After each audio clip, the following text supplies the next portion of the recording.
আসসালামু আলাইকুম। আজ আমি তোমাদেরকে দেখাবো কিভাবে ইলাস্ট্রেটর সিসি 2018 ব্যবহার করে সুন্দর করে একটি ব্রাশ তৈরি করে ব্রাশটি নিজেদের ডিজাইনে ব্যবহার করতে পারবো। এক কথায় কাস্টম ব্রাশ তৈরি করা শেখাবো।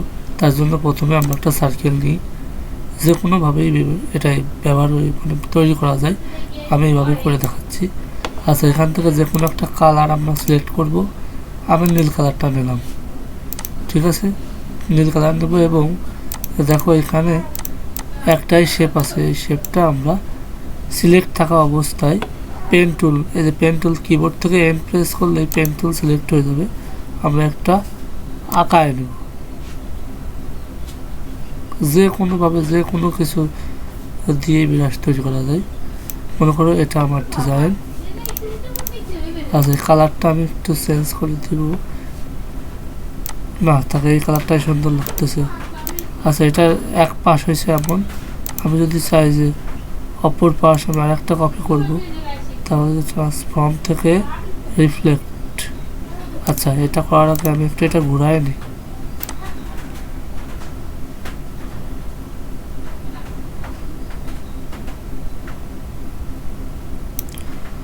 এই যেটা ঘুরাই নিলাম। এবার এটাকে আমি ডুপ্লিকেট তৈরি করবো।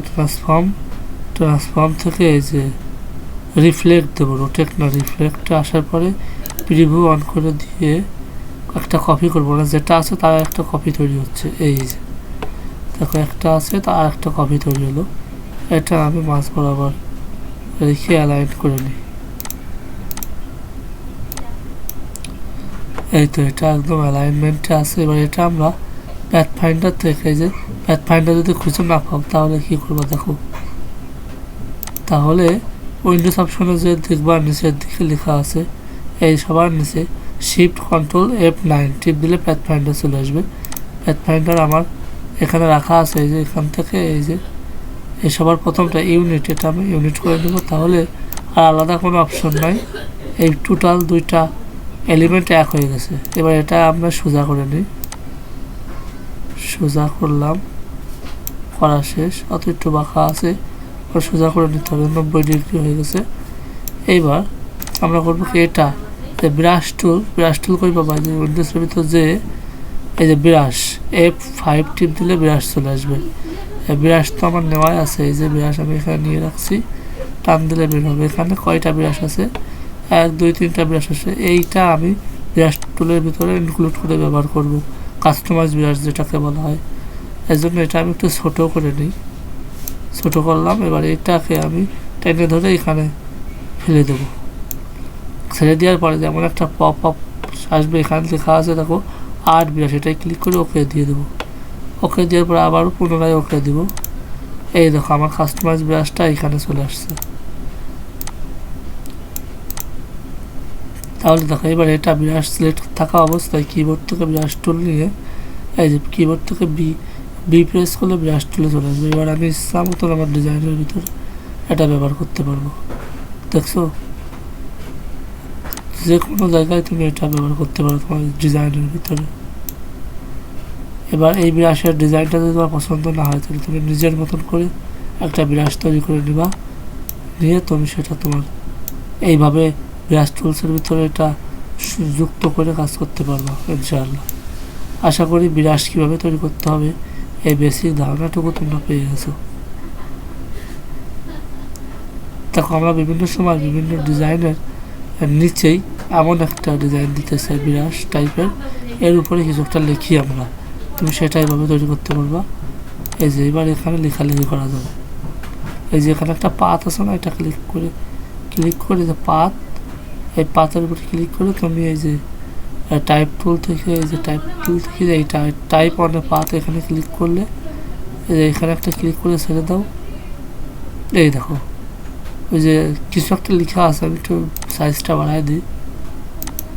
এই যে লাভ স্পাম, মনে করো যে এইটা তুমি ওই লেখার উপরে ওই ব্রাশের উপর ছেড়ে দাও, তাহলে ব্রাশের উপর। আচ্ছা, আমি একটা কপি করে তোমাদের দেখাই দিই। মনে করো এই যে এটা আমি একটা কপি রেখে দেবো, কিবোর্ড থেকে অল্টার প্রেস করলে এটা কপি করা যায়। এটা সরাই রাখলাম সাইডে। এবার এইটার উপর আমি একটু লেখালেখি করি, ওই যে টাইপ অন এ পাথ, এইটা হচ্ছে এখানে আছে টাইপ অন এ পাথ। আর প্রথমটা থাকবে যে এইভাবে টি থাকবে, ওইটা থেকে টাইপ অন এ পাথ এখানে ক্লিক করলে এখানে চলে আসবে। ক্লিক করার পরে একটা লেখা আসবে, এই লেখা থেকে তুমি নিজের যে লেখা পছন্দ সেই লেখা নিয়ে এখান থেকে 36 পিটি দিলাম। 36 পিটি দেওয়ার পর এটা টান দিয়ে আমি সবার উপরে নিয়ে যাই বা সবার মিডিলে রাখার চেষ্টা করি। আচ্ছা, এইভাবেই থাকে। এবার এই লেখাটাকে আমি রাইট ক্লিক করে ক্রিয়েট আউটলাইন করে নেব। নেওয়ার পর এই যে কপি করে রাখছিলাম এইটা এখানে প্রেস করে দেব। এবার এটা উপরে আসছে আর নিচেরটা দেখে গেছে, এই জন্য এটা রাইট ক্লিক করে অ্যারেঞ্জ থেকে back to send to back, এই চলে আসছে।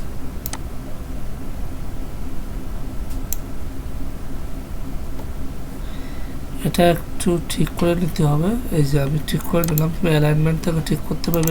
কালার যদি চেঞ্জ করে দিই তাহলে কি সাদা কালার দিই, এই দেখো যে কোনো ব্রাশ তৈরি করে তার উপর তুমি পাত ব্যবহার করে একদম সমান অনুপাতে লেখালেখি করতে পারবা। দেখো এই লেখাটা এদিকে সরে গেছে, তাই না?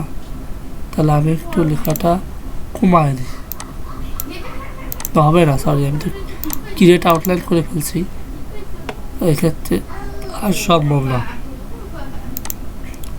এইভাবে তোমরা ব্রাশ তৈরি করে সেই ব্রাশের মিডিলে বা যে কোনো সাইডে লেখালেখি করতে পারবে। এবং আশা করি ব্রাশ কীভাবে তৈরি করতে হয় একটা প্রাথমিক ধারণা তুমি পেয়ে গেছো। ভিডিওটি ভালো লাগলে অবশ্যই সাথে থাকবা, শেয়ার দিয়ে কমেন্ট করে লাইক করে। আসসালামু আলাইকুম।